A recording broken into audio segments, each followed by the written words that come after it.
अच्छा, इन लक्षणों में विशेषता क्या है?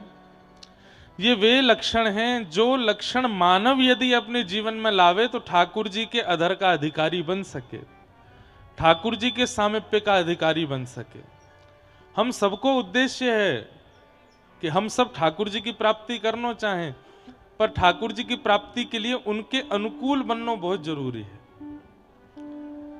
व्रज में जन्म लेने से आप ठाकुर जी के अनुकूल हो तो जाते हैं। व्रज में हम सबको जन्म भयो, हम ठाकुर जी के ही हैं, पर फिर भी एक बात मेरी बहुत ध्यान से सुनियो, सब लोग यहां को देखो। कई बार हम लोगन के मन में ये भाव आ जाए कि भाई व्रज में जन्म है गयो, अब तो हमें कछु करवे की आवश्यकता ना है। आपकी बात बिल्कुल ठीक है, लेकिन आप एक बात और सुनो, यही ब्रज में कंस भी जन्म हो,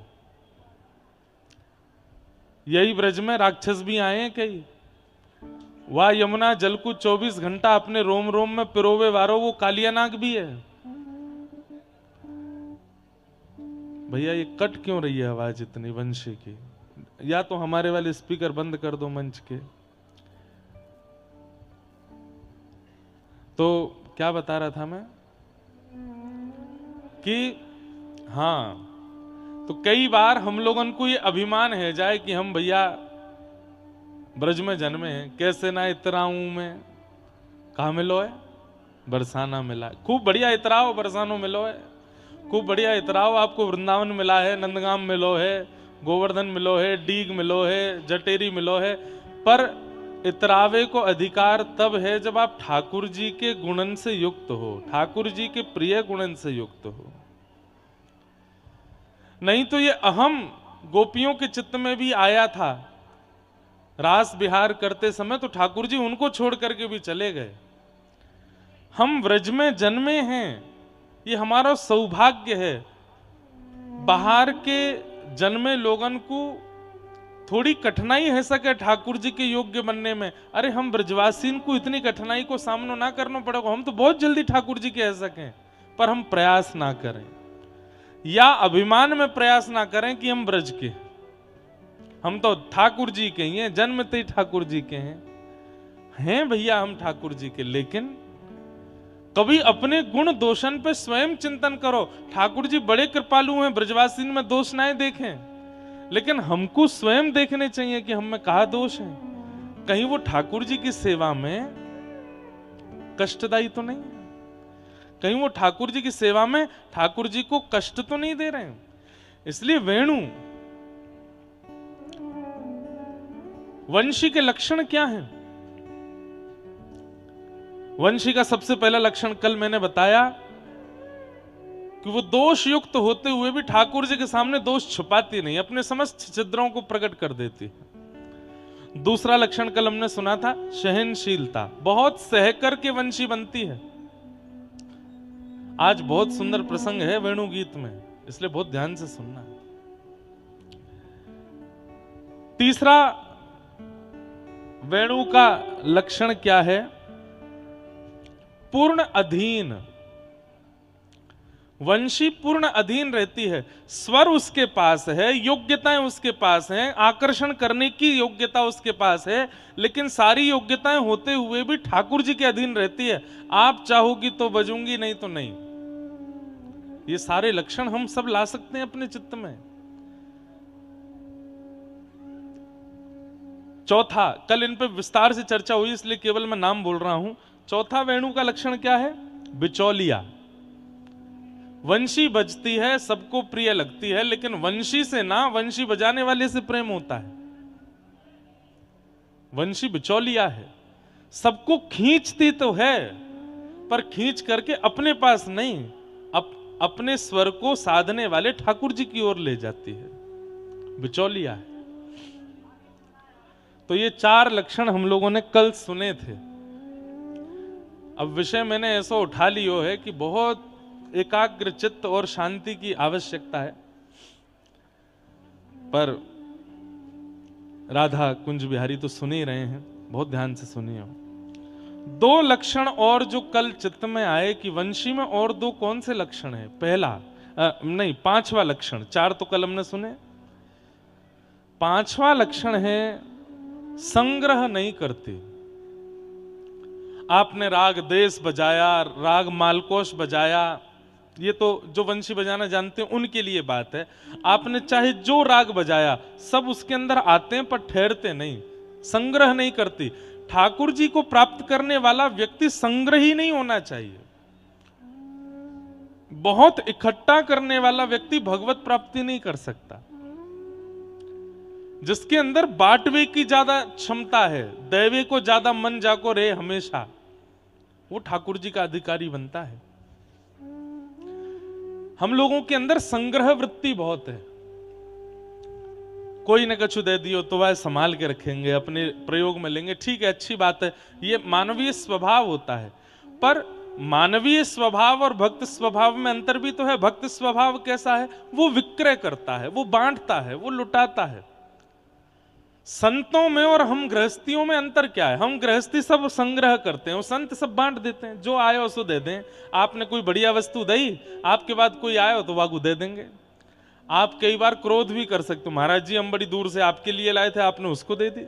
अरे भाई, भगवत प्राप्त का ये स्वभाव है कि वो अपने पास ज्यादा रखेगा नहीं, और जो अपने पास ज्यादा रखे वो भक्त नहीं, वो तो बांटे। और या कोई एक भाव ऐसो है, प्रेम गली अति सांकरी तामे दो ना समाए।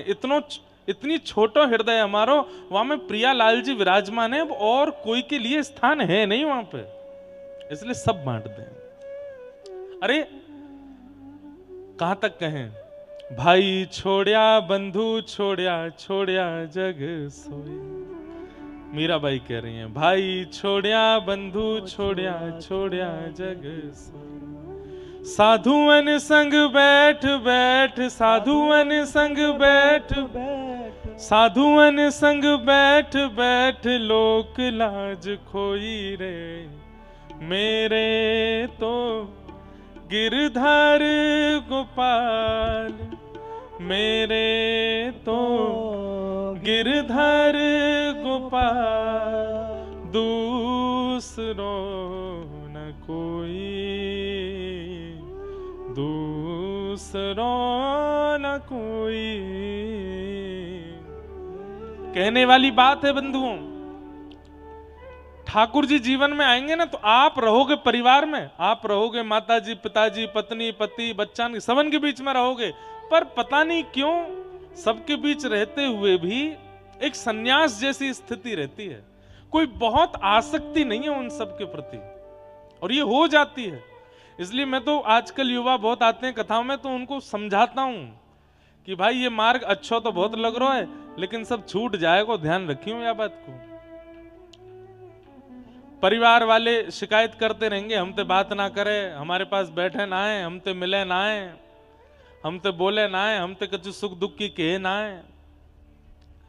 मित्र कहेंगे भैया जब ते गयो है वृंदावन ते बदल सो गयो, ये होगा ही, संग्रह नहीं कर पाओगे। न संसार का, न समाज का, न परिवार का, न वस्तु का, न सामग्री का, सबका संग्रह चला जाएगा। और वंशी का वो स्वरूप है, वंशी संग्रहित नहीं रहती, एक संग्रह नहीं करती। सब लोग इधर देखो, यहां देखो, यहां देखो, कथा सुनो।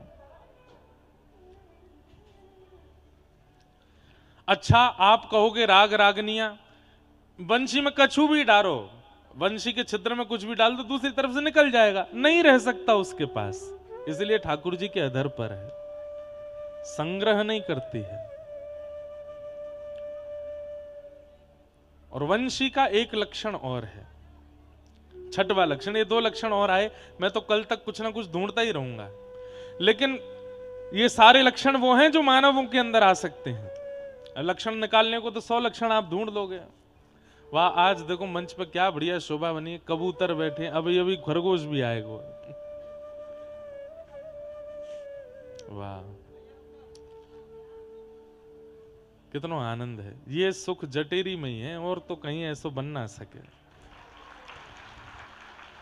और कहीं कथा होगी महाराज जी तो देखा देखी अगर यजमान नकल भी करना चाहेंगे तो ना कर पाएंगे, क्योंकि वो जो कबूतर लामेंगे, वो जो खरगोश लामेंगे, वो राधा कुंज बिहारी के थोड़ी होंगे, वो कहीं से खरीद के ले आमेंगे। तो उन उपद्रवी व्यास मंच पे कहो तो सब कर आ जाएं, बदबू छोड़ेंगे।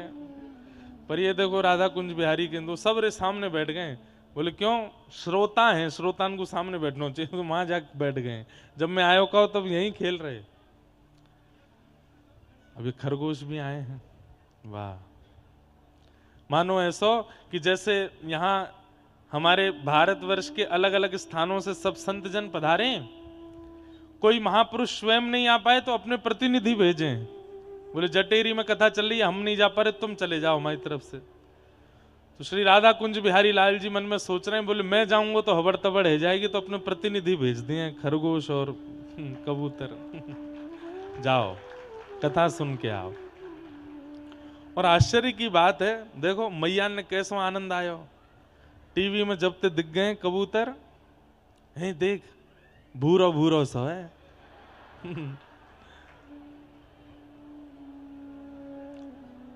देखो चर्चा का विषय बन गया। अब ठीक है मैया सुनन दो, खुद सुन, देखो सीखो कबूतर कैसे एक बिल्कुल शांत बैठ के कथा सुनना है। आप भी ऐसे ही सुनो। तो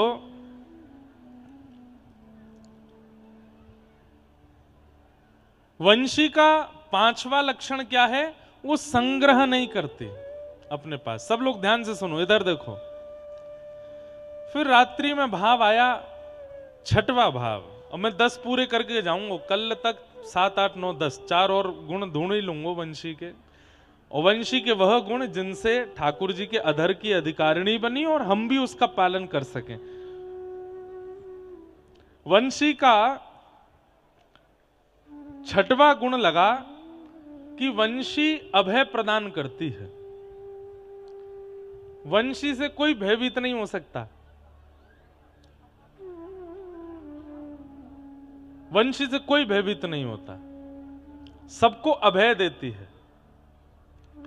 इसलिए भी ठाकुर जी के अधर की अधिकारिणी बन गई, क्योंकि उससे कोई डरता नहीं है, सबको अभय प्रदान किया। जबकि वंशी का वंश भय देने वाला है। बांस, बांस के लट्ठा बनते हैं, बांस के डंडा बने, वो सबको भय देते हैं, चाहे पशु हो, पक्षी हो, चाहे वो मानव हो, सबको भयभीत करने वाला होता है बांस। लेकिन वही बांस जब बंसी बन जाता है तो बंसी बनने की प्रक्रिया ही बांस की ये कहती है कि मैं अब सबको अभय करता हूं, मुझसे डरने की आवश्यकता नहीं है। और वही सबको भयभीत करने वाला बांस जब बंसी बन जाता है तो ठाकुर जी के अधर पर बैठ जाता है, ठाकुर जी के अधर का अधिकारी बन जाता है। आज मानव चाहे तो अपना रूप ऐसा बना सकता है कि उससे कोई भी डरे, सब भागें। मैं अपने धन के बल पर, ज्ञान के बल पर, अपने शरीर के बल पर किसी को भी ताड़ सकता हूं, लताड़ सकता हूं, उसको कष्ट दे सकता हूं। लेकिन मैंने सबका स्वरूप ऐसा बना लिया, चाहे मेरा ज्ञान हो, बुद्धि हो, भाव हो, सब प्रेम में हो गया। ठाकुर जी अधर पर धारण करते हैं। योग्य है, पर योग्य होते हुए भी सब क्रियाओं को अभय युक्त कर देता है। तो वंशी का ये छठवां लक्षण क्या पता चला कि वंशी की जो जाति है बांस, वो सबको भयभीत करता है, डंडा बनके, लठ बनके। लेकिन वंशी जब वही लट्ठा, वही डंडा जब वंशी बन जाता है तो अभय कर देता है। अब मुझसे डरने की जरूरत नहीं है, आप सब लोग निर्भीक हो जाओ। एक बहुत सुंदर पद है, ये भी आयो कल रात में पड़वे में, बहुत सुंदर भाव है। राग बदलो भैया, कोई बढ़िया सुनो।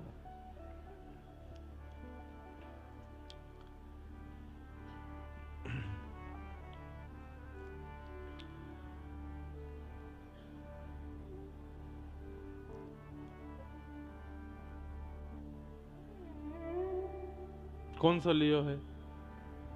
रागेश्वरी। कोई बहुत सुंदर राग है।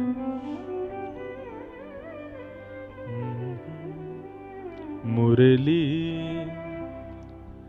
हरि को नाच नचावे, मुरली हरि को नाच नचावे, मुरली हरि को नाच नचावे, मुरली हरि को नाच नचावे। एते पर ये बांस बंसुरिया, एते पर बांस बंसुरिया, एते पर ये बांस बंसुरिया, एते पर ये बांस बंसुरिया, नंद नंदन को भावे, नंद नंदन को भावे, हो नंद नंदन को भावे, नंद नंदन को गाओ। भावे। मुरली हरि को नाच नचावे, मुरली हरि को नाच नचावे। भैया हमें कोई नचावे, नाच नचावे को मतलब पता है? नाच नचावे को मतलब कहा रे, हम किसी के अधीन हो गए, वो जो कहता है वो हम करते हैं, वो जहां बोलता है वहां हम बैठ जाते हैं, वो जैसा कहता है वो हम करते हैं, किसी के गुलाम बन गए, किसी की चाकरी करने को कहते हैं नाच नाचना। जैसे हम शिष्यगण अपने गुरुजी के कहे पे चलते हैं तो है गुरुजी के बोले पे नाच नाचे, कोई अपनी पत्नी के कहे पे चलता है, पत्नी को गुलाम है वही के कहे पे चले, अरे मैया को छोड़ा है, जैसे या कि मैया के वही करे। गोपियां सब क्या कह रही हैं? बोले भैया या वंशीय मान गए हम। बोले क्यों? बोले ये हरि को नाच नचावे, वो हरि जो तीनों लोकन को नचावे, वो या वंशी के कारण नाचे नाचे डोले। और हमें नचाने वाला, हम पर अधिकार जमाने वाला हमको प्रिय नहीं लगता, लेकिन गोपियां कहती हैं एते पर ये बांस बांसुरिया नंद नंदन को भावे। ये बंसी इतनो नचावे लाला को, फिर भी या इतनी प्रिय क्यों है? हरि को नाच नचावे, वंशी हरि को नाच नचावे। कैसे नाच नचावे? ठाड़े रहत अधीन ताक हुए, ठाड़े रहत अधीन ताक चलते फिरते ठाकुर जी वंशी नहीं बजाते, चलते फिरते सब काम करें ठाकुर जी, लेकिन जब वंशी बजाने को समय आवे तो ठाकुर जी स्थिर रह जाएं, एक जगह खड़े रह जाएं, फिर बजावें। ये नाच नहीं है तो क्या? पूरी गोपीन से चलते फिरते मिलेंगे, राधा रानी से चलते फिरते बात करेंगे, यशोदा मैया, नंद बाबा, सबसे चलते फिरते उछलते कूदते बात करें, पर जब ये बंशी बजावे को समय आवे तो एकांत ढूंढे, वहां ठाड़े है करके तब बंशी बजावे, स्थिर रह जाएं। ठाड़े रहत अधीनता के हुए, ठाड़े रहत अधीनता हुए, सकुछ न बोलत बात, सकुछ न बोलत बात। हाँ वह निधरक आज्ञा करवावे, वह निधरक आज्ञा करवावे, ने कहूँ नहीं लजात, ने कहूँ नहीं लजात। हे मुरली हरि को नाच नचावे,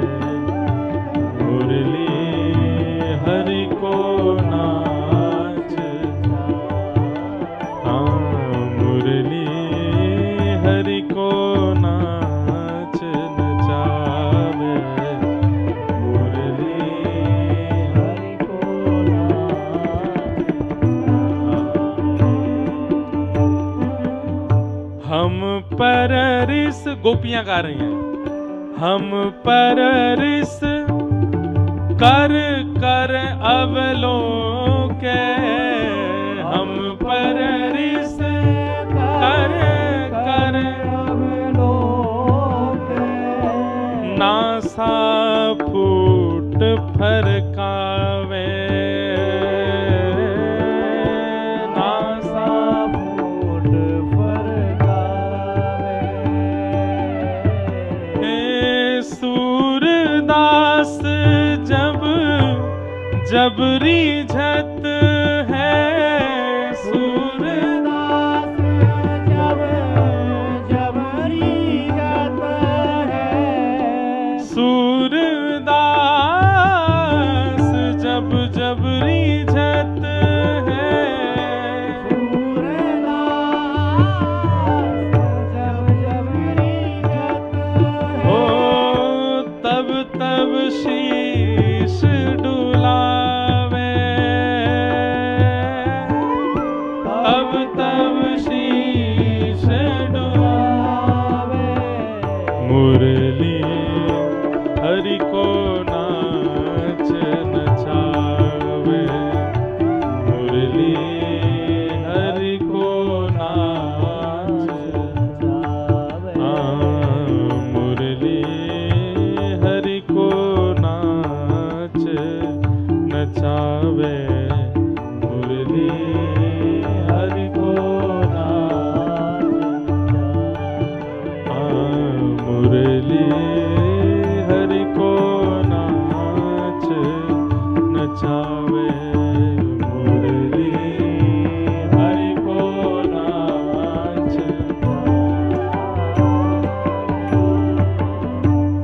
गोपियां कह रही हैं कैसी बड़भागी है ये मुरली, बोले क्यों? ठाड़े रहत अधीन ताके हुए, उसके होकर के ठाकुर जी सदा अधीन ठाड़े रहते हैं, खड़े रहते हैं। सब लोग ध्यान से सुनो। और सकुच न बोलत बातें, सकुच न बोल, ऐसे अधीन रहते हैं ठाकुर जी की जितनी देर वंशी बजाते हैं उतनी देर बोलते नहीं है। ये बात तो स्पष्ट है कि वंशी वादन करने वाला बोलता थोड़ी है, ठाकुर जी बोलते नहीं है, अधीन होकर के श्रवण करते हैं, वादन करते हैं। और हम पर रिस कर कर अवलोकत, हम पर रिस कर कर अवलोकत, नासा फूट फरकावे, नासा फूट फरकावे। सूरदास जब जब रीझत है, सूरदास जब रीझत है, तब तब शीश डुलावे, तब तब शीश डुलावे। गोपियां कह रही हैं हम जब सामने आ जावें, नंद नंदन हमको तो रिस भर के देखे। रिस मतलब ब्रजवासी समझ जाएं भैया, गुस्सा करके देखें या फिर चिढ़ के देखें, या चिढ़ के गुस्सा करके भी नहीं तो नाक फुला के हमारी ओर देखे। गोपियां कह रही हैं हम जैसे सामने आ जाएं तो हमको तो ऐसे देखे। हम पर रिस कर कर अवलोकत, नासा फूट फुलावे, अपनी नाक फुलाए ले हमें देख के। तो जैसे हम आएंगे, जैसे हम लोग कई बार करते हैं ना, बिल्ली रास्ता काट गई भैया मेरो काम अशुभ होएगा, ऐसे ठाकुर जी गोप ग्वालन के संग डोलते डोलते जैसी कोई गोपी सामने आ जाए, सोई ठाकुर जी बिना कछु बोले सिर पे हाथ धरे, ग्वाल वाल के लाला कहा भयो, अरे मेरो काम रुक गयो। बोले काय को जे आएगी मेरे सामने, याकू देख लियो अब मेरो काम बनेगा ही नहीं। गोपियां कह रही हैं हम पर रिस कर करे अवलोकत, नासा फूट फुलावे। और या वंशी ते कैसो प्रेम, सूरदास जब जब रीझत है, वंशी बजाते बजाते जब जब ठाकुर जी को आनंद आ जाए तो कहा करें, तब तब शीश डुलावे, तब तब अपनो सिर घुमावे। आहा बजाए के आनंद आ गयो, कितनो सुंदर स्वर निकलो, कितनो करुण स्वर निकलो है। मुरली हरि को नाच नचावे। ये वंशी ठाकुर जी को नृत्य कराए रही है। ऐसे सुंदर भाव गोपियों के हैं। तो हमने 6 भाव ढूंढे कि वंशी में ऐसे कौन कौन से गुण हैं जो मानव अपने अंदर लिया है तो ठाकुर जी के अधर का अधिकारी बन जाए। अधर का अधिकारी मतलब ठाकुर जी के सामिप्य का अधिकारी बन जाए। एक बात आपको बताते हैं, बहुत स्पष्ट रूप से सुनिएगा। ठाकुर जी सब श्रृंगार बढ़ाते हैं पर वंशी को कभी नहीं छोड़ते। मुकुट का भी एक निश्चित समय इतनी देर रहेगो, बाजूबंद, कड़ूला, पैर के पाजेब, कमर की कौंधनी, सबको एक समय है। वहां से ज्यादा ये ना टिके ठाकुर जी के पास, ठाकुर जी उतार दें, लेकिन वंशी 24 घंटा ठाकुर जी के पास रहे। कितनी प्रिय है, श्रृंगार में सबसे प्रिय वंशी है ठाकुर जी को। गोपियां वही बात कहते हुए अब आगे वेणु गीत में क्या कह रही हैं, ध्यान से सुनो। हाँ हाँ,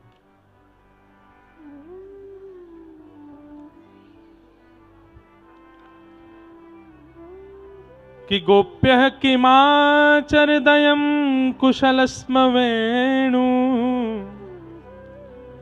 दामोदराधर सुधामपि गोपिकानां भुंक्ते स्वयं यद विशिष्ट रसं हृदिन्यो यस्यत्युचोक्षुमुमुचुस्तरवो यथार्याः कि वृंदावनम सखि भुवो वितनोति कीर्ति यद देवकी सुत पदाम्बुजलब्ध लक्ष्मी कि गोविंद वेणुमनुमत मयूर नृत्यम प्रेक्षादृशान वपरतान्य समस्त सत्वम।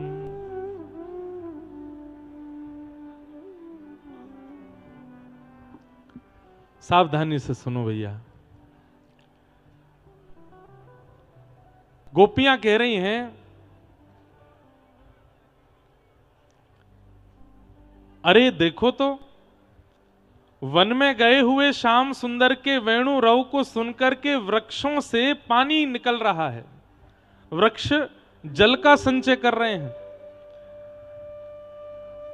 शीतकाल में जब कोहरा पड़ता है तो वृक्ष के पत्तों पर पानी जम जाता है, ओस जम जाती है सुबह सुबह। और सुबह सुबह कोई जाकर के वृक्ष को नहीं खिलाए दे तो ऊपर से पानी गिरते हैं। शीतकाल में हम सबको समझ आता है कि भाई ओस के कारण, कोहरा के कारण ये पानी जमा भयो है।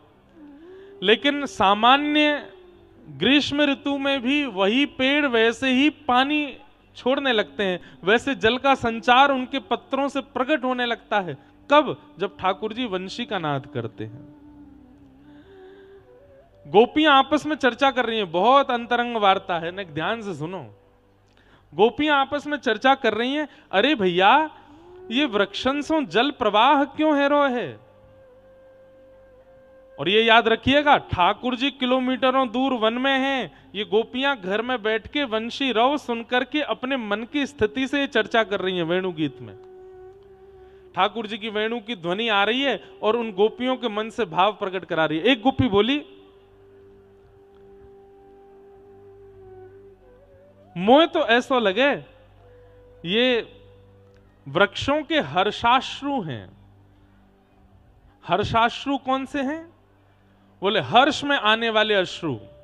कई बार घर में कोई मंगल कार्य होता है तो उसकी बात सुनकर के आप रोने लगते हैं, आंखों में आंसू आ जाते हैं। किसी का ब्याह हुआ हो तो आंसू आते हैं, बच्चा फर्स्ट डिवीजन पास हो जाए या घर में कुछ अच्छी क्रिया होती है तो हर्ष के अश्रु प्रकट होते हैं। बोले हर्षाश्रु क्यों हो रहे हैं?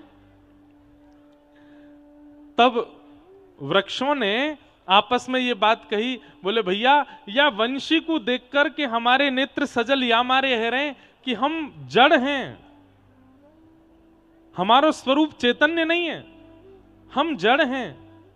परंतु भैया हमारे कुल खानदान से प्रगटी ये वंशी कितनी सौभाग्यशाली है, जड़ होते हुए भी ठाकुर जी के अधर से लग करके कितने चैतन्यों का कल्याण कर रही है। इसलिए पेड़ों के भाव से अश्रु प्रकट हो रहे हैं, हर्षाश्रु प्रकट हो रहे हैं, हर्षाश्रु प्रकट हो रहे हैं। भाव समझो, वृक्ष आपस में कह रहे हैं कि हम तो जड़ हैं, हमारा स्वभाव तो एक जगह स्थिर रहनो है, हम कभी कोई को सुख देवे वाले नहीं है, बस एक जगह खड़े रहें, कोई आई करके अगर हमारे नीचे बैठ के छाया ले ले तो ठीक है। लेकिन आज वंशी को देख करके हमें अपने संपूर्ण वृक्ष वंश पर गौरव है रहे है कि याने ठाकुर जी के अधर्षों लग करके कितने चैतन्य को कल्याण कर दियो, कितने चैतन्य इन पर कल्याण की भावना परोसी है। इसलिए वृक्षों के हर्षाश्रु प्रकट हो रहे हैं। तब दूसरी गोपी बोली, अरे तू अपने मन से बात बनाए रही है, ये प्रसन्न है कि नाय रो रहे? तो बोले ये दुखाश्रु हैं, ये वृक्षों के दुखाश्रु हैं।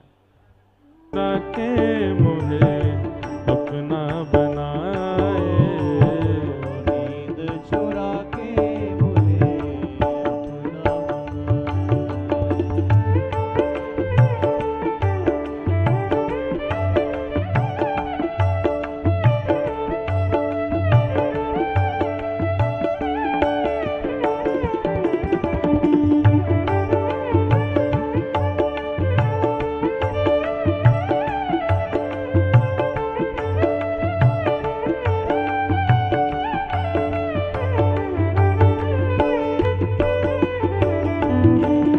राधा कुंज बिहारी लाल की, करताल बजा के गाओ।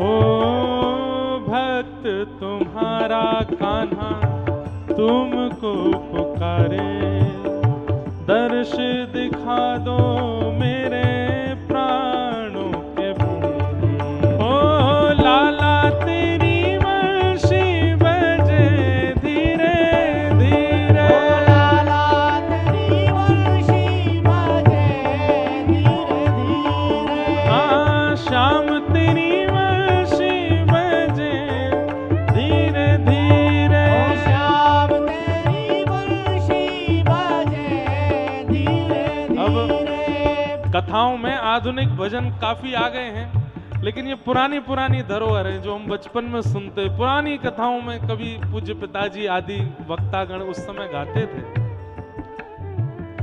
इत में ललिता उत में विशाखा, इत में ललिता उत में विशाखा, इत में ललिता उत में विशाखा।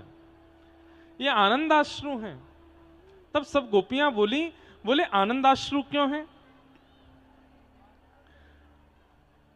बचाते हैं, पर या वंशी ने तो हमारो कुल पवित्र कर दियो।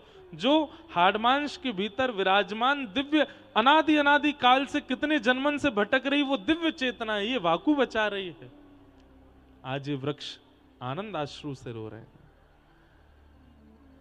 बंधुओं, गोपियों की ये या दोहने बहनने मथनो पलेप प्रेंखे खनार भरुतितो क्षणमार जनादो, अपने घर की क्रियाएं करती करती गोपियां इतनी बड़ी बड़ी बात कर रही हैं जिन बातों को सुनने के लिए ब्रह्मादि देवता भी प्रकट हो रहे हैं और कान लगा करके सुन रहे हैं। गोबर थापवे वारी, चौका बर्तन करवे वारी, गैया चरावे वारी, गोपीन के वेदों की वाणी तो सुनो, ये कैसी बात कर रही हैं।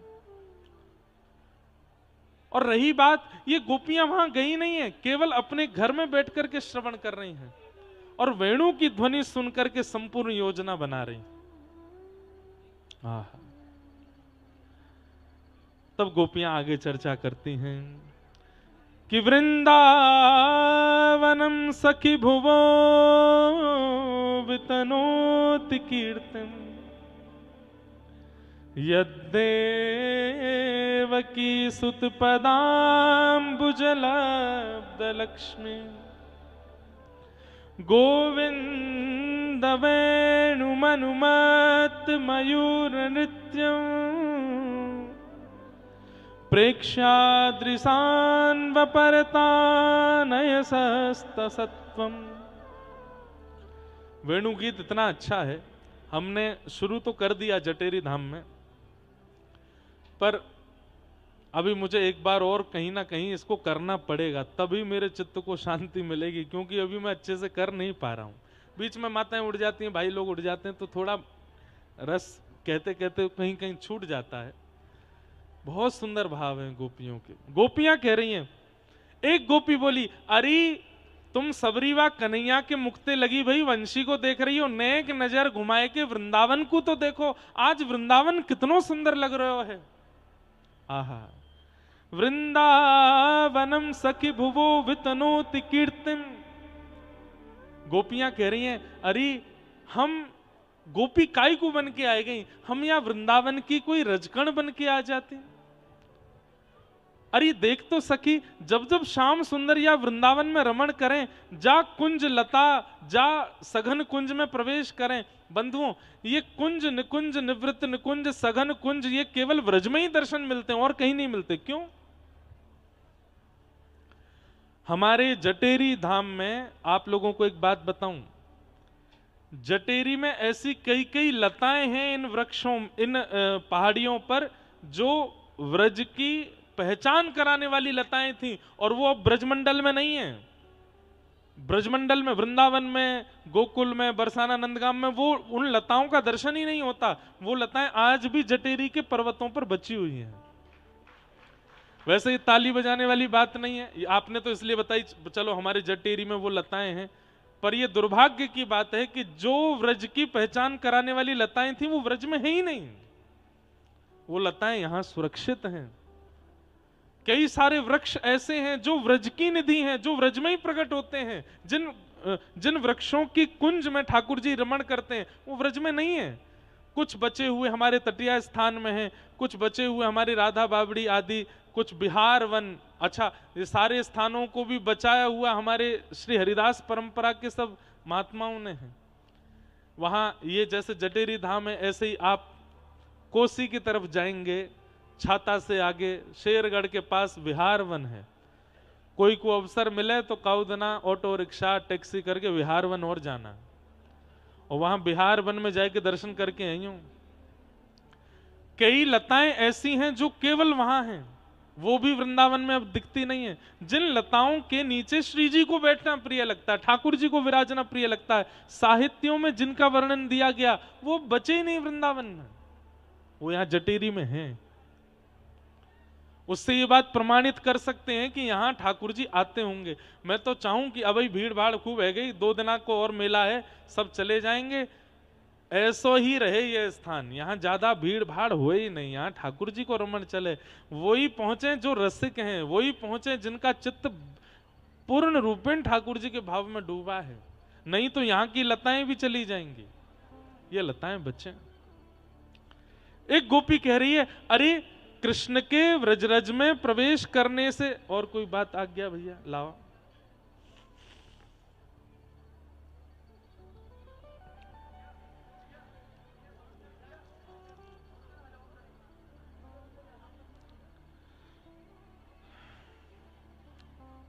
प्रणाम, कुछ कहना भी है?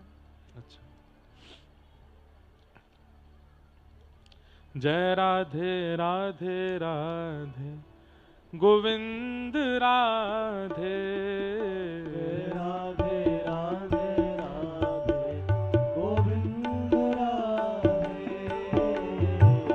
राधे राधे राधे गोविंद राधे, राधे राधे राधे गोविंद राधे, श्री राधे राधे राधे गोविंद राधे, राधे राधे राधे गोविंद राधे, गोविंद राधे गोपाल राधे, गोविंद राधे गोपाल राधे,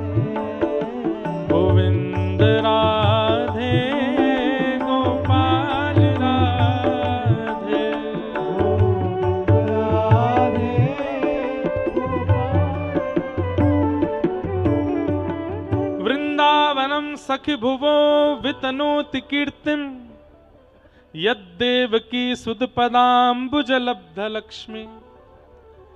गोपियां कह रही हैं, अरे गोपियों तुम आज वृंदावन को तो देखो, ये वृंदावन कितना सुंदर लग रहे हो है।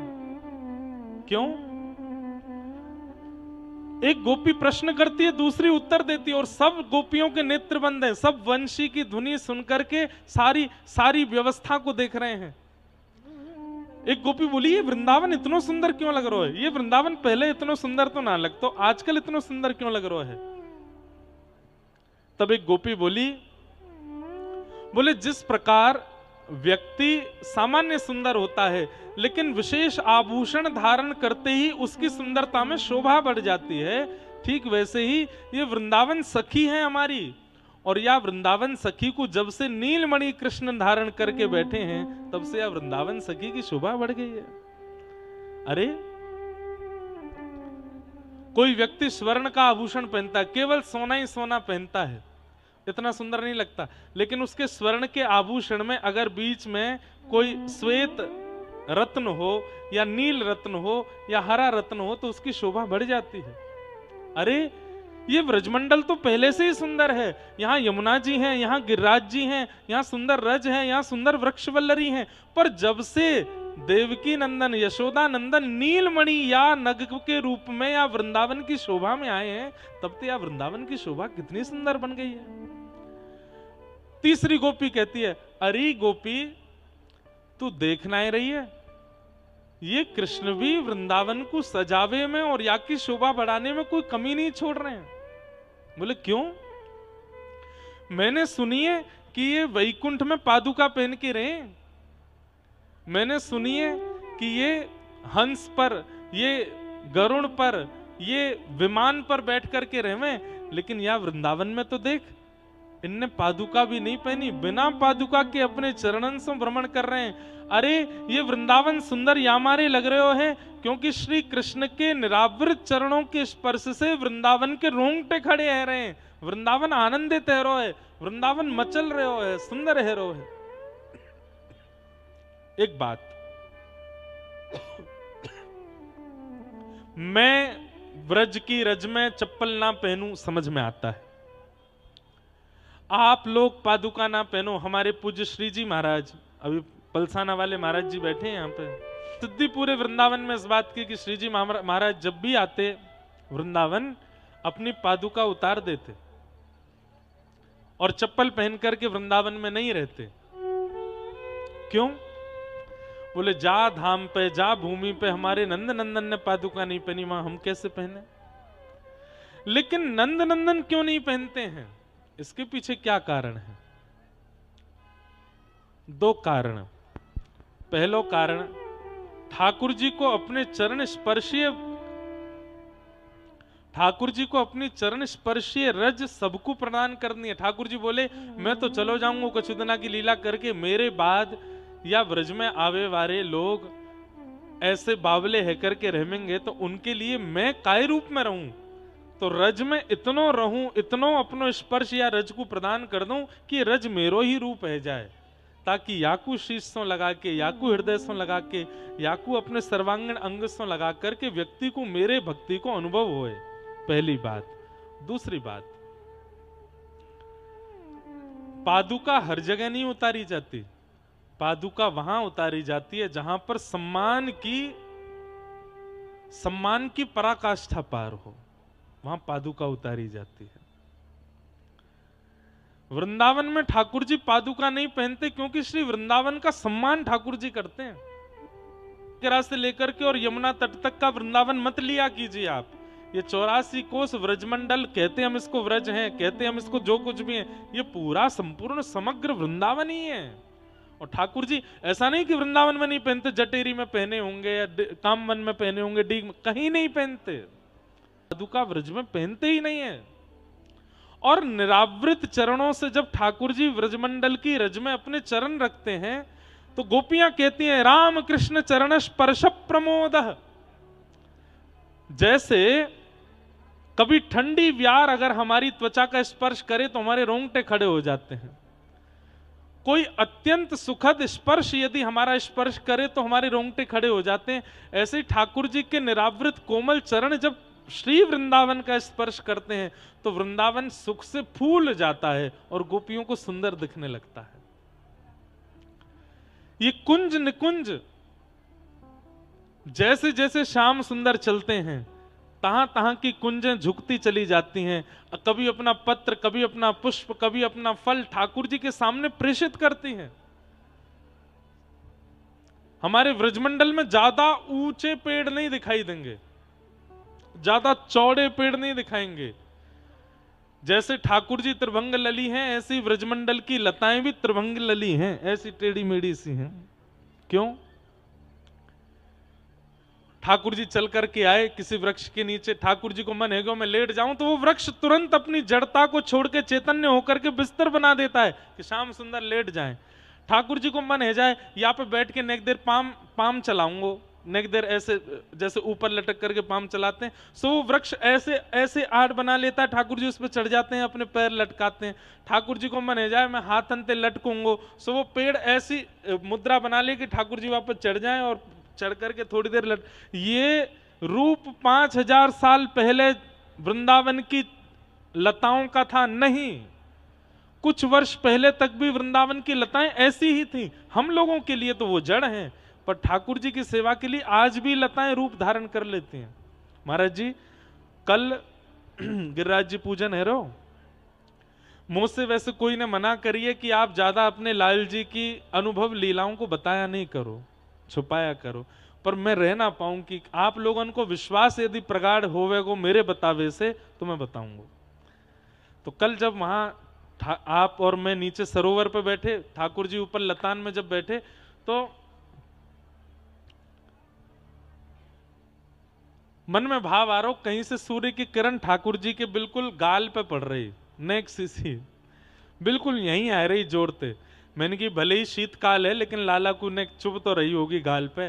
कोई या तो सिंहासन ने इधर इधर कर दें या पेड़ की कोई एक डाल ऐसी आगे आ जाए जैसे ठाकुर जी पे पड़े नहीं, बस इतना विचार ही कियो और थोड़ा बस इधर उधर चंवर वंवर रख के जैसी देखी, अपने आप ही एक लता ने ऐसी छांव बनाई कि वो सूर्य की सौरी किरण व लता के ऊपर आ रही, ठाकुर जी पर नहीं पड़ी, अपने आप ये भई कल लीला।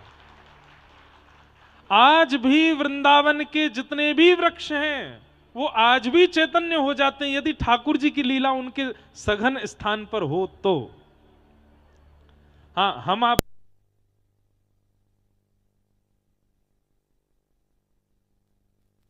बोले क्या भैया ये वृंदावन की कुंज है, ये वृंदावन की लता है। श्री हरदास कुंज में श्री व्यास जी महाराज जो कह रहे हैं वह बात एकदम अकाट्य प्रमाणित है। इसका प्रमाण हमारे प्रातः स्मरणीय परम पूज्य श्री गुरुदेव भगवान श्री स्वामी राधाचरण नाथ जी महाराज, आपके काल में व्यास जी महाराज श्री टटिया स्थान के निकट में ही एक स्थान और था जिसका नाम वर्तमान समय में मोहिनी वाटिका है। कुछ काल पूर्व वह स्थान श्री रंग जी मंदिर के अधीन था तथा वहाँ पर एक श्याम तमाल की लता बड़ी ही अद्भुत, उसके दर्शन दास ने भी किए। अभी कुछ वर्ष पूर्व ही वह लता सूखी है, उसको उस भूमि को बेच दिया गया। तब वहाँ पर उस लता को काटने वाले कुछ मजदूर आ गए और जैसे ही उन्होंने उस पर आरी चलाना प्रारंभ किया, उस लता जी में से रक्त की धार निकली और सब संतों ने अपनी आंखों से इसको दृश्य को देखा और संपूर्ण लता में ऊपर तक नेत्र कमल ही नेत्र कमल निकल आए। तब श्री गुरुदेव भगवान श्री सरोवर विहारी में अपनी निज लीला में समाधिस्थ भाव में भजन कर रहे थे। तभी दो सखियां, एक नीली साड़ी में और एक लाल साड़ी में महाराज जी के निकट पहुंची। महाराज जी स्तब्ध रह गए कि द्वार तो नीचे से बंद हैं पर ये माता बहन कहाँ से आई। तब वे दोनों सखियां बोली कि गुरुदेव आपके राज्य में भी हमारी रक्षा नहीं होगी तो कहाँ होगी।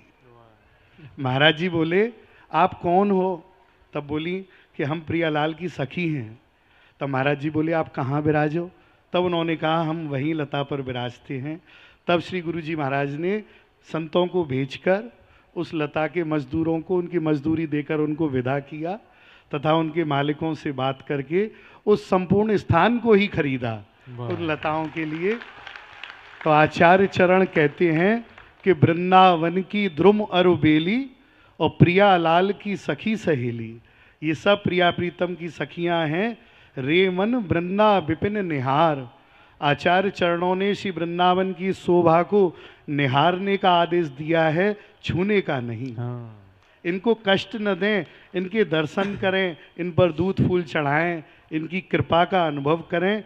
और दूसरा भाव, आशा महो चरण रेणु जुषाम हम श्याम वृंदावने किमपि गुल्मलतौषधीनाम या दुस्त्यजम स्वजन मार्य पथम च हित्वा भेजुर मुकुंद पदवीम श्रुति भैरव मृग्याम।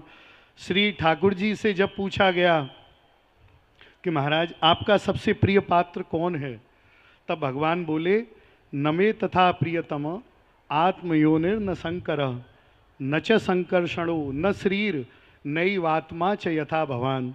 कोई कहता है मुझे बलदाऊ जी प्यारे हैं, कोई कहता है लक्ष्मी जी प्यारी हैं।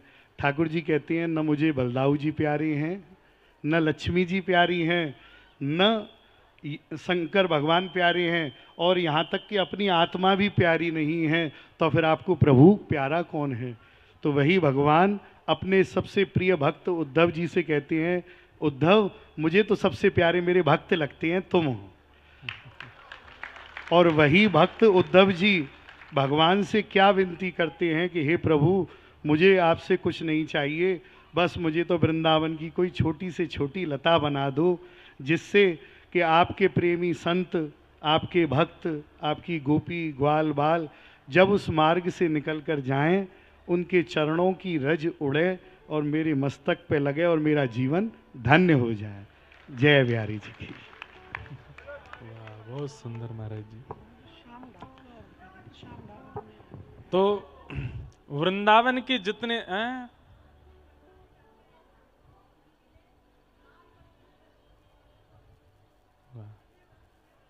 जय हो। अच्छा, विराज जाओ, विराज जाओ, जय हो। तो हम आप सबको एक बात समझनी पड़ेगी कि भैया जैसे नाम जप आवश्यक है, जैसे चंदन लगानो आवश्यक है, जैसे कंठी पहननो आवश्यक है, वैसे ही ब्रज उपासकन को रज और लतान के प्रति निष्ठा श्रद्धा भी बहुत आवश्यक है। नहीं तो ठाकुर जी की कृपा में कहीं ना कहीं ये सब संकेत गोपियां कर रही हैं। वृंदावनम सखी भुवो वितनोत कीर्तिम यद्देव की सुत पदाम्बुजलब्ध लक्ष्मी। लताएं अपने आप रूप बना लेती हैं। जब श्री हितरवंश महाप्रभु श्री राधा वल्लभ लाल जी को चित्तावल से मदन टेर लेकर के आए, ऊंची ठौर, सब लोग इसको देखो, यहां देखो, यहां देखो, ध्यान से सुनो। मदन टेर ऊंची ठौर, जहां पर श्री राधा वल्लभ लाल जी मंदिर से पहले विराजमान, कितने दिनों तक वहीं विराजमान रहे। तो कहते हैं जैसे ही श्री राधा वल्लभ लाल जी को वहां विराजमान किया, सारी लता गुल्म पत्रों ने रात रात में ही ऐसी सघन कुंज बना करके गर्भगृह बनाया, ताकि वर्षा हो तो राधा वल्लभ लाल जी पर छींटे नहीं पड़े, धूप पड़े तो श्री राधा वल्लभ लाल जी को उष्णता नहीं हो, रात्रि में शीतलता होती तो द्वार भी नहीं थे, तो अपने आप ही लताएं ही आकर के अपनी बेलों से द्वार बना लेती, श्री राधा वल्लभ लाल जी की शयन हो जाती। ये सारी लता ही अपने आप अपने रूपों को ऐसा परिवर्तित करती थी कि उसमें श्री ठाकुर जी बड़े प्रेम से विराजते। इसलिए वृंदावन अति सुंदर लग रहा है, अति प्यारा लग रहा है। वृंदावन की शोभा निरखत, हरे राम व्यास जी गा रहे हैं।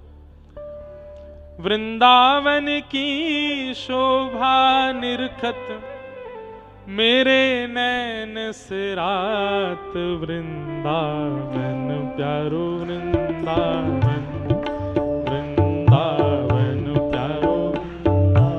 ये इसी पद की प्रेरणा से वृंदावन रसामृत लिखा गया। श्री हरिराम व्यास जी महाराज क्या कह रहे हैं, जो गोपियों को यहां अनुभव हो रहा है, ठाकुर जी ग्वाल बालों के संग चल रहे हैं और वृंदावन फूले नहीं समा रहा है। ज्यों ज्यों चरण पड़ते हैं श्री श्याम सुंदर के, वृक्ष वल्लरियां इतनी सुंदर होती जा रही हैं, पुष्प प्रकट हो रहे हैं, फल प्रकट हो रहे हैं। सारी वृक्ष वल्लरियों ने वृंदावन की शोभा को अद्भुत कर दिया है। गोपियां अपने घर में बैठे बैठे समग्र वृंदावन की भलैया ले रही हैं। कितना सुंदर है वृंदावन। वृंदावन की शोभा निरखत, वृंदावन की शोभा निरखत, वृंदावन की शोभा निरखत, वृंदावन की शोभा निरखत, हे मेरे नैन सिरात वृंदावन, वृंदावन, वृंदावन प्यारो वृंदावन, हे श्री वृंदावन प्यारो वृंदावन, श्री वृंदावन प्यारो वृंदावन। और फिर यही भावना से हमने सप्तनिधि के भाव प्रकट किए। या वृंदावन में श्री ठाकुर जी सीधे खड़े नहीं होते हैं, या वृंदावन में ठाकुर जी पौड़ते नहीं हैं, या वृंदावन में सदा त्रिभंग लली श्याम सुंदर तिरछे खड़े हो में। व्यक्ति सीधा कहां खड़ा होता है, या फिर बिल्कुल सीधा और बहुत मर्यादित कहां रहता है? जहां ज्यादा प्रेम नहीं होता वहां थोड़ी मर्यादा रखता है व्यक्ति, लेकिन जहां अतिशय प्रेम आ जाता है वहां सबरी मर्यादाएं छोड़ देता है, सारी मर्यादाएं छोड़ करके बैठता है। अब कोई बालक स्कूल जावे तो सीधो खड़ो रहेगो, सीधो बैठेगो, सीधो चलेगो। लेकिन वही बालक अपने मित्र के यहाँ जावे, उछल तो भयो तो चलेगो, बैठेगो भी तो पामन ने ऊपर कर लेगो, खावेगो भी तो लेट के खावेगो। क्यों? मित्र की यहाँ मर्यादा नहीं, प्रेम है। ठाकुर जी द्वारिका में बिल्कुल सीधे खड़े हैं, बद्रीनाथ में तो तपस्या कर रहे हैं, जगन्नाथपुरी में सीधे ठाड़े हैं, लेकिन श्रीधाम वृंदावन में श्री ठाकुर जी त्रिभंग लली श्याम सुंदर, मुख भी टेढ़ो, कमर भी टेढ़ी, शीश भी टेढ़ो, सब टेढ़ो करके खड़े हैं। क्यों? यहाँ मर्यादित नहीं है, यहाँ प्रेमी श्री कृष्ण है, इसलिए त्रिभंग लली श्याम सुंदर टेढ़े मेढ़े है करके बिल्कुल प्रेम में भर करके छक करके खड़े हैं। वृंदावन प्यारो वृंदावन, वृंदावन प्यारो वृंदावन, हे श्री वृंदावन मेरो वृंदावन, वृंदावन प्यारो वृंदावन, कुंज निकुंज पुंज सुख बरसत, हर सत सबको गात, कुंज निकुंज पुंज सुख बरसत, हर्षत सबको गात, वृंदावन की शोभा देखत, वृंदावन की शोभा देखत, वृंदावन की शोभा निरखत, वृंदावन की शोभा देखत, मेरे नैन सिरात, वृंदावन मेरो वृंदावन, वृंदावन मेरो वृंदावन, हे श्री वृंदावन प्यारो वृंदावन, वृंदावन प्यारो वृंदावन, वृंदावन की शोभा निरखत, वृंदावन की शोभा देखत, मेरे नैन सिरात, वृंदावन मेरो वृंदावन, वृंदावन मेरो वृंदावन, हे श्री वृंदावन प्यारो वृंदावन। वृंदावन मेरो वृंदावन। हरिराम व्यास जी कह रहे हैं, राधा मोहन के निज मंदिर महाप्रलय नहीं जात, राधा मोहन के निज मंदिर। ये बात स्पष्ट है कि सबका प्रलय होता है, वृंदावन का कभी प्रलय नहीं होता है। राधा मोहन के निज मंदिर महाप्रलय नहीं जात, राधा मोहन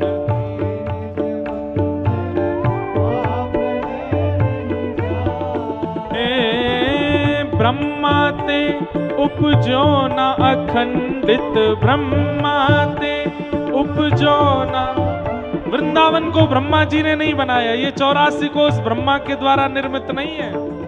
ब्रह्मा ते उपजो न अखंडित ब्रह्मा ते हो यहाँ कबहू नाही न साथ। वृंदावन प्यारो वृंदावन, हे श्री वृंदावन मेरो वृंदावन। वृंदावन की शोभा निरखत, वृंदावन की ओ मेरे नैन से रात। वृंदावन मेरो वृंदावन, हे श्री वृंदावन प्यारो वृंदावन। बोलो वृंदावन धाम की।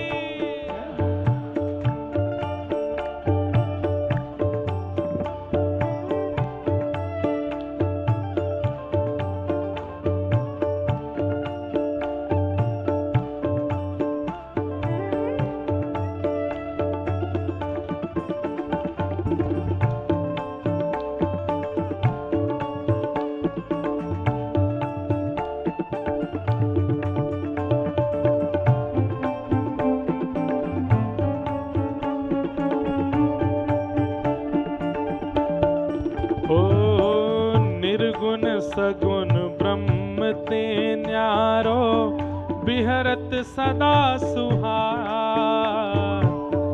निर्गुण सगुण ब्रह्म ते न्यारो,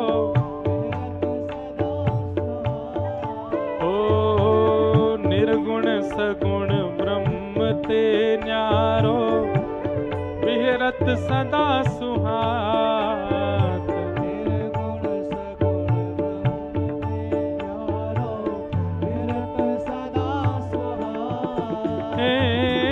व्यास विलास रास अद्भुत गति, व्यास विलास,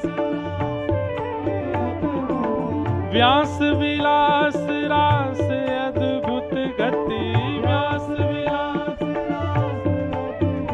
जहाँ निगम अगोचर गात। वृंदावन मेरो वृंदावन, हे श्री वृंदावन प्यारो वृंदावन। वृंदावन की शोभा देखत, वृंदावन की शोभा, वृंदावन की शोभा निरखत, वृंदावन की शोभा निरखत, मेरे नैन से रात। वृंदावन मेरो वृंदावन, वृंदावन मेरो वृंदावन, हे श्री वृंदावन प्यारो वृंदावन, वृंदावन प्यारो वृंदावन। हे भुवन चतुर्दश की सुंदरता, निधिवन करत बिहार। भुवन चतुर्दश की सुंदरता, निधिवन करत बिहार। हे भुवन चतुर्दश की सुंदरता, निधिवन करत बिहार। भुवन चतुर्दश की सुंदरता, निधिवन करत बिहार। हे श्यामा प्यारी कुंज बिहारी, श्यामा प्यारी कुंज बिहारी, श्यामा प्यारी बांके बिहारी, श्यामा प्यारी बांके बिहारी। और जय जय श्री हरिदास। वृंदावन मेरो वृंदावन, वृंदावन मेरो वृंदावन, हे श्री वृंदावन प्यारो वृंदावन, वृंदावन प्यारो वृंदावन। श्यामा प्यारी कुंज बिहारी, श्यामा प्यारी कुंज बिहारी, श्यामा प्यारी कुंज बिहारी, श्यामा प्यारी कुंज बिहारी।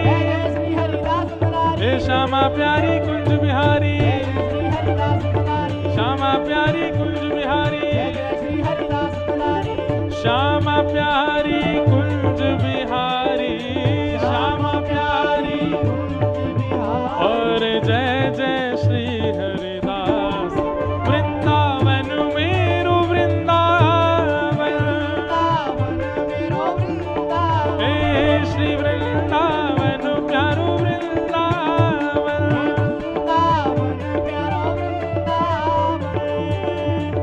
जिनकी कृपा से यह रस प्रगट्यो वृंदावन अभिराम, जिनकी कृपा से यह रस प्रगट्यो हे सप्तनिधिन को ही उजियारो, जटेरी धाम बुलवावे वारो, ओ यह आनंद बरसावे वारो, हे हमारो गिरधर। ना ना ना ना, अब तो शब्द बदल गए हो ना।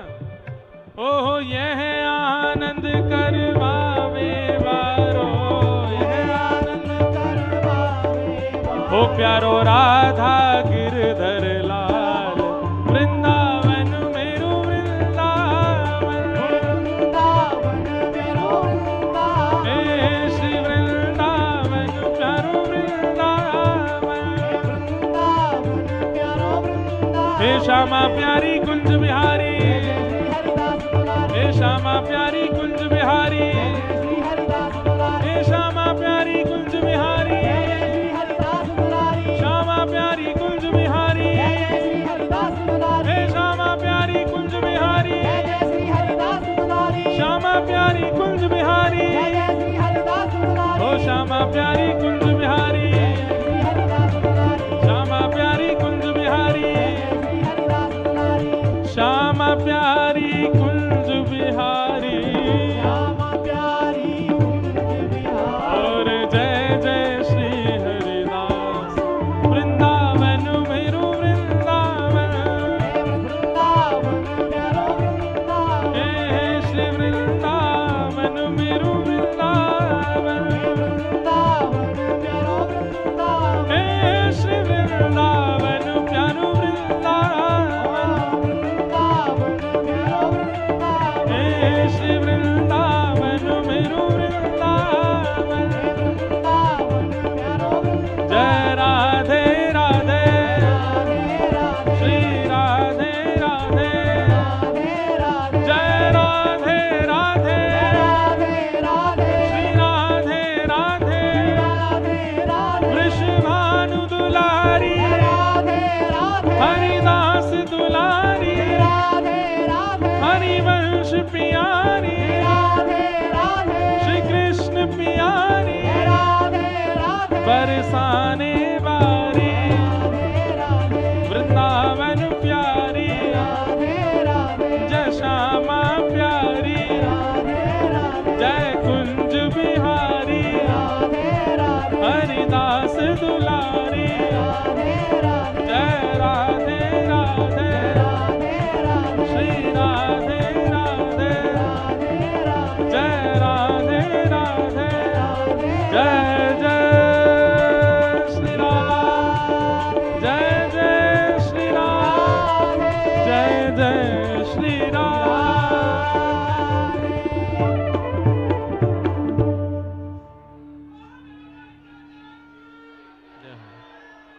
बैठो बैठो विराज जाओ भैया सबरे।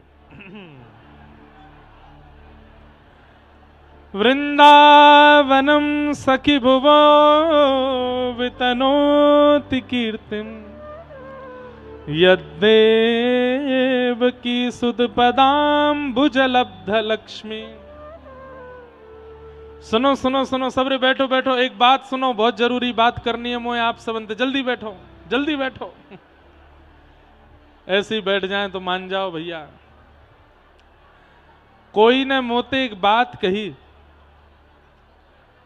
और वो बात ऐसी कही कि भैया ठाकुर ने सोने की नगरी दे दी गुजरात वाले इनको, अपनो सबरो ज्ञान दे दियो हरियाणा कुरुक्षेत्र वाले इनको। हम ब्रजवासी इनको तो केवल भांग घोट के पीवो सिखाए गए ठाकुर जी। बाकी सब कछु तो सबन को बांट गए। अरे नहीं नहीं नहीं नहीं, यहां देखो वेणु गीत में गोपियां क्या कह रही हैं, कितनी ऊंची बात कर रही हैं। ब्रज को जो ठाकुर जी ने दियो वो तो कोई को दियो ही नहीं है। क्या? यद्देवकी सुदपदाम्बुजलब्ध लक्ष्मी, साक्षात परांबा जगदम्बा लक्ष्मी, जिसके पीछे आज 8 अरब 9 अरब जितनी जनसंख्या पूरे विश्व की है,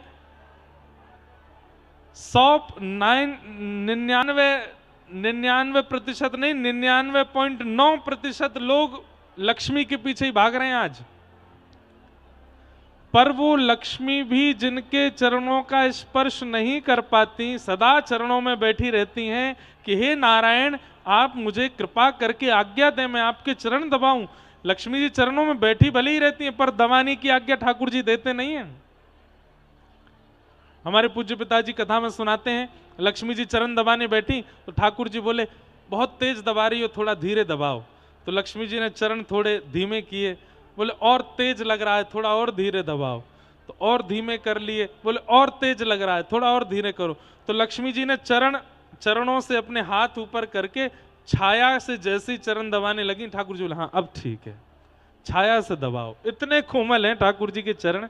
तो आज गोपियां क्या कह रही हैं, अरे वृंदावन तूने ऐसा कौन सा पुण्य किया जो तुमको ये प्राप्त है गए, जो लक्ष्मी को प्राप्त नहीं है, जो जिनके पीछे सब दौड़ते हैं, ऐसी लक्ष्मी को भी जो चरण प्राप्त नहीं है, वो बिना पादुका के बिल्कुल निरावृत, बिना मोजे बिना पादुका के निरावृत चरणों का स्पर्श हमारी व्रजमंडल की रज को प्राप्त हुआ है, या व्रज के संपूर्ण कोने इनको प्राप्त भयो है।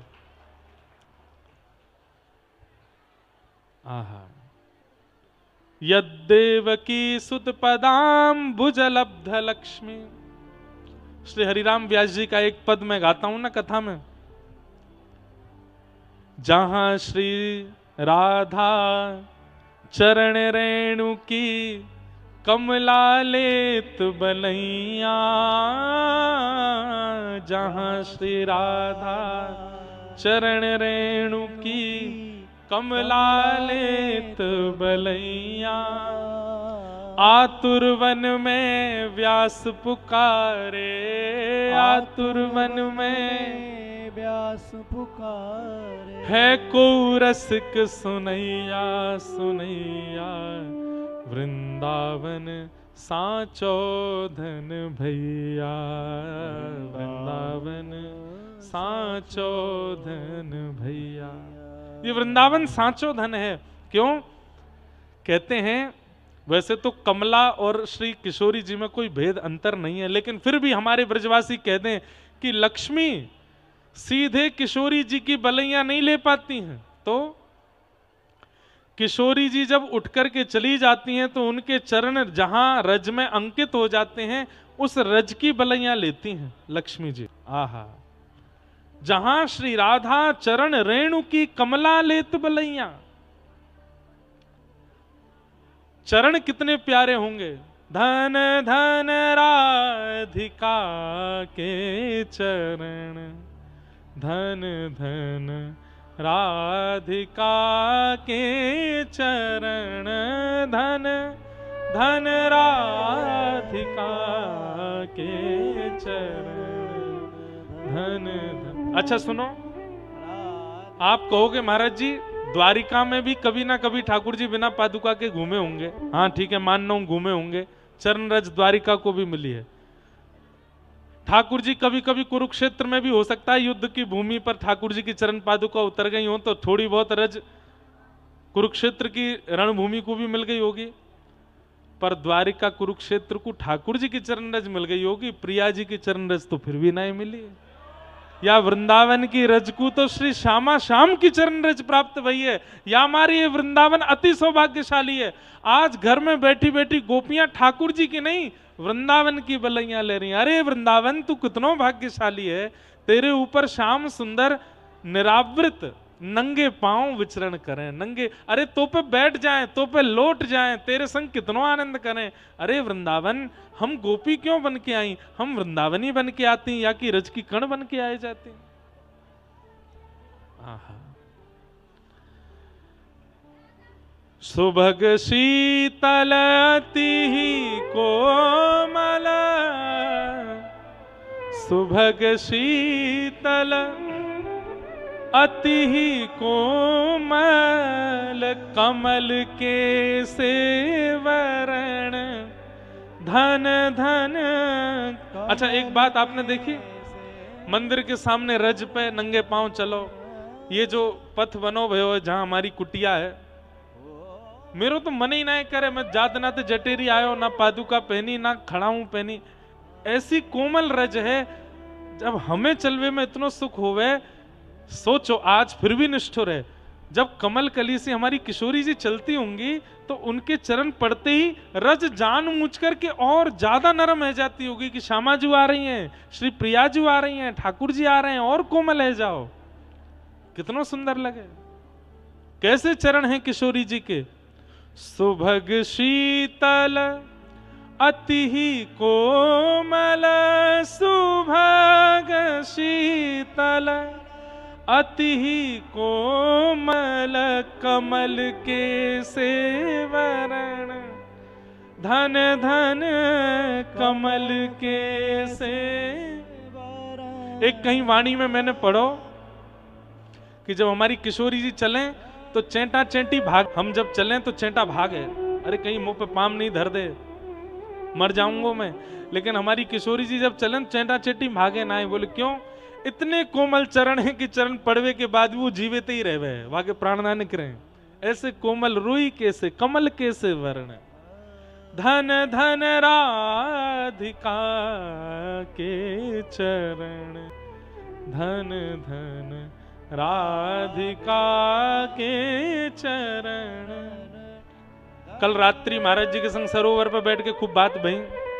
महाराज जी कह रहे इतने कोमल कि हम पुष्प भी ना रख सके, वो भी चुभेगो प्रिया जी को। एक चर्चा है, एक बार अष्टदल कमल के सुंदर आसन पर प्रिया जी पौड़ी हैं, श्री ललिता विशाखा जी सुंदर चमर डोरा रही हैं, इतने में श्याम सुंदर आए गए और श्याम सुंदर आए करके बोले, अरे ललते, ललिता जी बोले धीरे बोलो, हल्ला मत करो, प्रिया जी सोई हैं। हाँ मैं वही तो कह रहा हूं, प्रिया जी सोई हैं, न मैं चरण दबाए लूं इनके, ये जग के तो मुझको चरण सेवा करन ना दें, अभी गहरी नींद में सो रही हैं, मैं धीमे धीमे चरण दबाए जाऊंगा इनके। ललिता जी बोली चरण दबाओगे, तुम्हें पता हो कितने कोमल हैं हमारी प्रिया जी के चरण। तो ठाकुर जी बोले तो मेरे हाथ कौन से निष्ठुर हैं, मैं हूं बहुत कोमल हूं, तुम्हारी प्रिया जी के चरण कमल हैं तो मेरे हाथ भी तो कमल हैं, करकंज लोचन कंज मुख करकंज पद कंजारुण, मेरे हाथ भी कमल हैं। ललिता जी बोली एक दृश्य देखोगे, बोले दिखाओ। तो श्री ललिता जी किशोरी जी के चरणन के पास ले गई ठाकुर जी को, ध्यान से सुनियो, और बोली अब देखो, हृदय सो लगाए तो। बाहर वाले कई बार बुरा मान जाएंगे, महाराज जी हमको तो कुछ समझते ही नहीं आप ब्रजवासियों के आगे। भैया ब्रजवासी कौन, जो ब्रज में जन्म ले वो ब्रजवासी, और दूसरा ब्रजवासी कौन, जो भले ही ब्रज में ना जन्म लेवे लेकिन 24 घंटा मन में तन में बुद्धि में स्मृति में ब्रज ही डोलता रहे, वो ब्रजवासी है। जाके 24 घंटा चिंतन में केवल ब्रज ही है, वो भी ब्रजवासी है। ऐसे इनके लिए महाप्रभु जगन्नाथ ठाड़े। जगन्नाथ चकानैन, जगन्नाथ चकानैन, नीलाचल वारे तू न संभाले तो हमें कौन संभाले, ओ तू न संभाले तो हमें कौन संभाले। मैंने महाराज जी को शायद ज्यादा पता होगी तो आज पूछ के कल सुनाए दूंगा। ऐसी मैंने अपने स्वामी जी की वाणी जी में भी कहीं पढ़ो है कि स्वामी जी के कोई सेवक जन शायद जगन्नाथपुरी गए तो महाप्रभु जगन्नाथ जी अपने ब्रह्म वेदी पर झूमन लगे और अपने पुजारी से कह दी, बोले जल्दी व्यवस्था करो। बोले क्यों? बोले हमारे ब्रजमंडल के कछु ब्रजवासी स्वामी जी ने भेजे हैं और वो जगन्नाथपुरी दर्शन करवे के काज आ रहे हैं, उनके भोजन की, सोवे की, सबरी व्यवस्था करो। महाप्रभु जगन्नाथ जी जब आज भी कोई ब्रज से जगन्नाथपुरी जाता है तो महाप्रभु जगन्नाथ जी झूम उठते हैं, मेरो ब्रजवासी आए रहो। कोई गाओ भाव से, सबरे ब्रजवासी गाओ भैया, ऊंचे स्वर में गई हो। हे जगन्नाथ चक्का नैन, जगन्नाथ चक्का नैन, नीलाचल वारे तू न संभाले तो हमें कौन संभाले।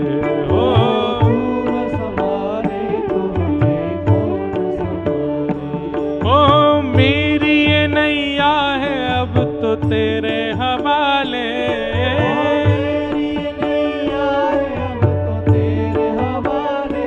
हाँ मेरी ये नैया है अब तो तेरे हवाले।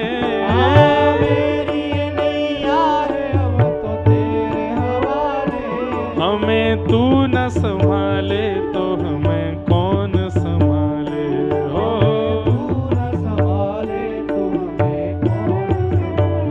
हाँ तू न संभाले तो हमें कौन संभाले। हो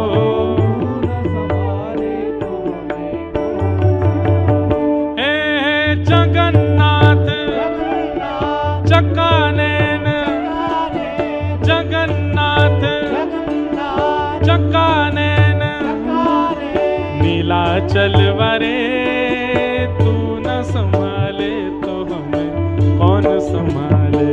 हो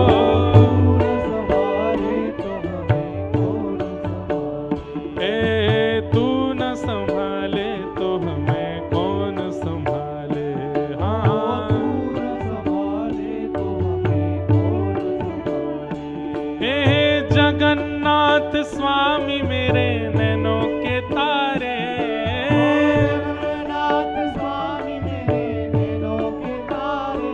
हाँ जगन्नाथ स्वामी मेरे नैनों के तारे।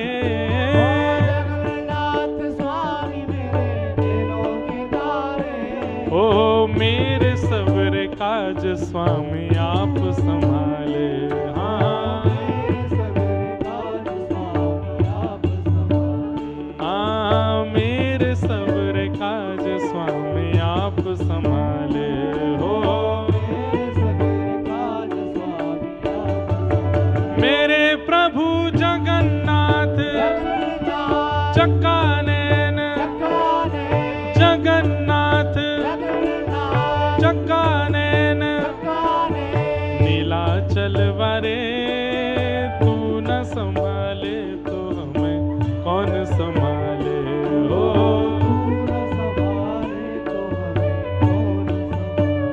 हो तू न संभाले तो हमें कौन संभाले। हाँ श्री जगन्नाथ महाप्रभु की।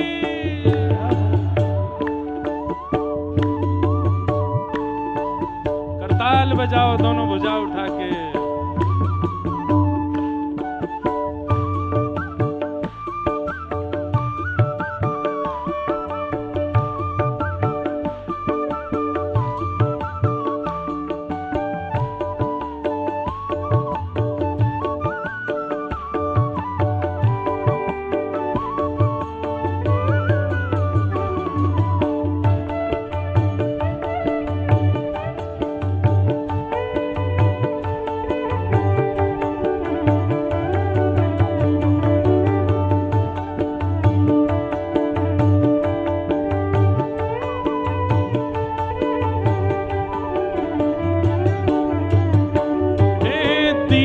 बंधु दया सिंधु आंखों के तारे, दीन बंधु दया सिंधु आंखों के तारे।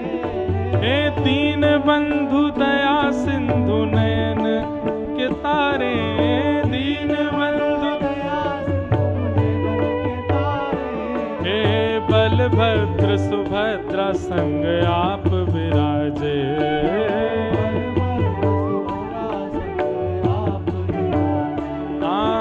बलभद्र सुभद्रा संग आप विराजे हो।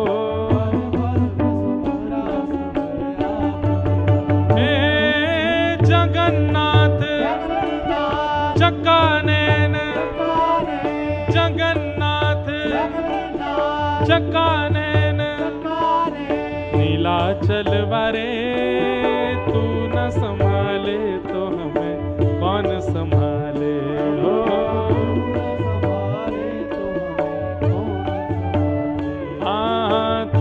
संभाले तो हमें कौन संभाले हो। हमारे अभी कृष्ण जन्मभूमि मंदिर केस के लिए जो मुख्य वादी हैं, ऐसे पंडित दिनेश फलाहारी महाराज पधारे हैं, जो कि कृष्ण जन्मभूमि के लिए लड़ रहे हैं और अभी केवल फल आहार कर रहे हैं। जब तक कृष्ण जन्मभूमि नहीं बन जाएगी तब तक के लिए अन्न छोड़ दिया है और आप फलाहार करके अपना निर्वहन कर रहे हैं।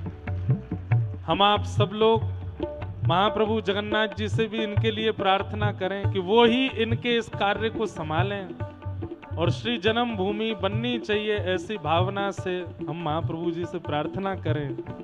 हे जगन्नाथ चक्कानैन, जगन्नाथ चक्कानैन, जगन्नाथ चक्कानैन, नीलाचल वारे तू न संभाले तो हमें कौन संभाले हो।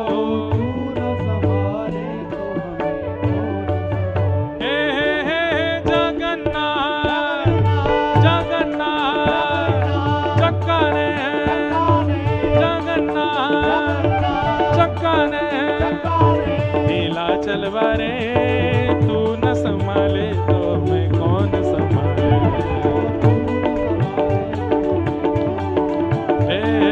तू न संभाले तो हमें कौन संभाले हो। जय जय जगन्नाथ, जय जगन्नाथ, मेरे प्रभु जगन्नाथ, जय जगन्नाथ, जय जय जगन्नाथ, जय जगन्नाथ, जय जय जगन्नाथ, जय जगन्नाथ, जय जय जगन्नाथ, जय जगन्नाथ, जय जय जगन्नाथ, जय जगन्नाथ, जय जय जगन्नाथ, जय जगन्नाथ,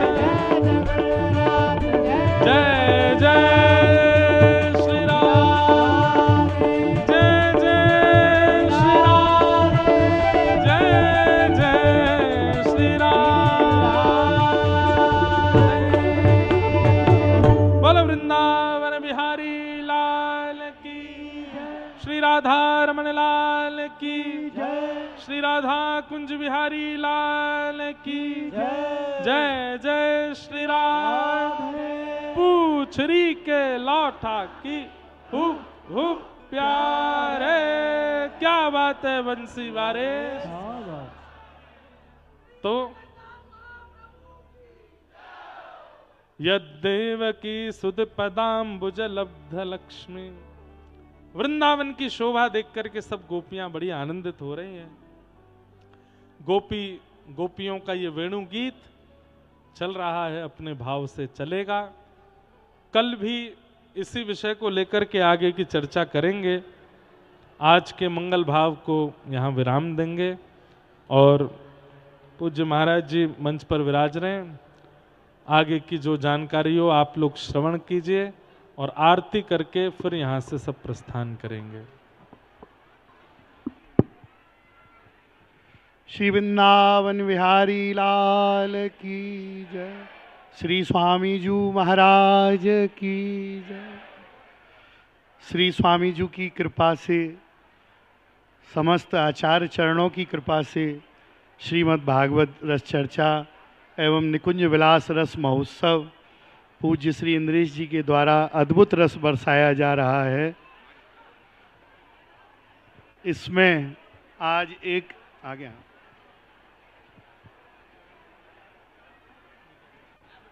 ठाकुर जी की कृपा से हमारे माननीय मुख्यमंत्री जी श्री भजनलाल शर्मा जी ने श्री ठाकुर जी के मंदिर प्रांगण में स्थित दोनों सरोवरों के लिए, उनके जीर्णोद्धार के लिए 8.5 करोड़ रुपए की राशि स्वीकृत की है। अतः माननीय मुख्यमंत्री जी एवं हमारे क्षेत्र के विधायक एवं गृह राज्य मंत्री श्री जवाहर सिंह जी बेड़म के लिए हम सभी संतों की तरफ से हृदय से बहुत बहुत साधुवाद एवं पूर्ण आशीर्वाद देते हैं कि वह इसी प्रकार संतों की सेवा करते रहें और सनातन धर्म की रक्षा करते रहें तथा सदा राजस्थान में इसी कमल खिलता रहे। हमारे श्री जल शक्ति मंत्री सुरेश रावत जी एवं पीएचडी मंत्री कन्हैया लाल जी, आप दोनों का भी पूर्ण सहयोग है इस सरोवर के निर्माण में। तथा आज श्री व्यास जी को एक शुभ सूचना और हम देना चाहते हैं कि ठाकुर श्री राधा कुंज बिहारी लाल जी का मंदिर जब आज से वर्ष पूर्व जब दास के करकम द्वारा ठाकुर जी ने यह सेवा प्रदान करी, तब दास ने अपने से कहा कि ये ठाकुर जी बड़े मन चले हैं, तीसरा स्थान तो बदल चुके, अब कहीं ये फिर तो आगे नहीं फुदक जाएंगे। ठाकुर जी अब वर्तमान जिस मंदिर में विराजमान हैं वह तृतीय मंदिर है। प्रथम नीचे था, फिर प्राचीन मंदिर और अब वर्तमान मंदिर। तब हमने कहा कि नहीं, अब तो ऐसा नहीं होगा, ठाकुर जी सदा विराजेंगे। लेकिन ठाकुर जी करुणा वरुणालय हैं, उनकी लीला किसी को पता नहीं चलती है। आज इस जटेरी धाम और यहाँ के भक्तों को देखते हुए ऐसा लग रहा है कि वर्तमान मंदिर भी छोटा पड़ गया है।